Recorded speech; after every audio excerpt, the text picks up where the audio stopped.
So for those of you who do not know me, I'm Candace. I am the founder of Candace Writes. So what has inspired me to do Candace Writes is the people. I honestly didn't want to just go public and just expose myself, because I learned, like, when you expose yourself, you're giving yourself room to be attacked more than you're already being attacked by the enemy. And I was just very, like I said earlier, I'm a shy person. So, and just exposing yourself, it makes you vulnerable and it puts you in a place of just not being comfortable. And I didn't know if I was ready for that. And I doubted myself. And God told me, by me doubting myself, I'm doubting His ability to see me through this process. So what inspired me is just getting out there and just starting to write and just getting all of these messages from everybody saying, you know, thank you for the words of encouragement, thank you for the inspiration. And I never forget, when I first started Candace Writes, I had an individual that was following me, and she reached out to me that night and told me that she was thinking about committing suicide. And I didn't know this lady. This lady didn't even know me, and she was an older lady, and she was reaching out to me for help. And thank God we got her help, and she's seeking help right now. But in that moment, I just realized the purpose and the passion behind this is not only saving lives and it's winning souls. And by me being transparent and telling people, hey, you know, I know you're going through something, but God is there with you. He's fighting for you. He will never leave you. He will never forsake you. And He's going to see you through this. It's powerful, and it encourages people, and it keeps people motivated.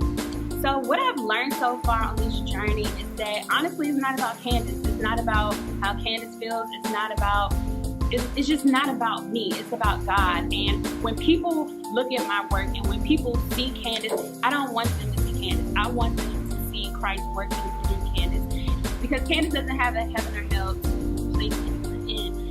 So just learning on this journey that I need to guard my gifts. I need to be connected to the right people. And I need to constantly be in prayer and just ask God, what do you want me to do? And everything that I write, before I even write, I always ask God, what do you want me to say today? What do you want me to do with all the stuff that I've been through, all of the different experiences? How do you want me to translate this and formulate this into words so that people can understand that, hey, I'm human just like you are. I'm not perfect. And that's the biggest thing that I want people to understand. They see me daily shooting out these daily inspirational messages and encouraging people and praying for people. But I have my own life that I'm living. I have an 8-year-old child that I'm raising by myself. You know, I have an awesome support system, but it's still hard. And I want people to know that it's hard. People don't want to hear nothing like, oh, you're going to make it and, you know, all that great stuff. But then they're like, okay, well, you're living a great life. So I just want to just be as transparent as possible, because I believe that transparency wins souls. My goal for Candace Writes is to bridge the gap between this generation and the church. A lot of young adults and youth do not go to church, and there's a number of different reasons behind that. And I want to start the conversations between the pastors as well as our generation and say, what are we missing that we're not going to church? Or we are going to church, but it's just because your mother or your father is saying, hey, you need to wake up Sunday morning to go to church. And it's just a routine, but you're just going Sunday after Sunday, but you're not getting fed anything. You're just going and just being on Instagram or Facebook. Let's keep it real. I mean, we go to church and we're on our phones the whole time and we're not getting nothing. And then we leave church and we're doing the same thing that we do Monday through Saturday, doing us. And then, when something happens, then we want to call on God. And truth be told, none of us want to just be that person that people reach out to only when they need something. So what makes us think that God wants us to treat Him in the same manner?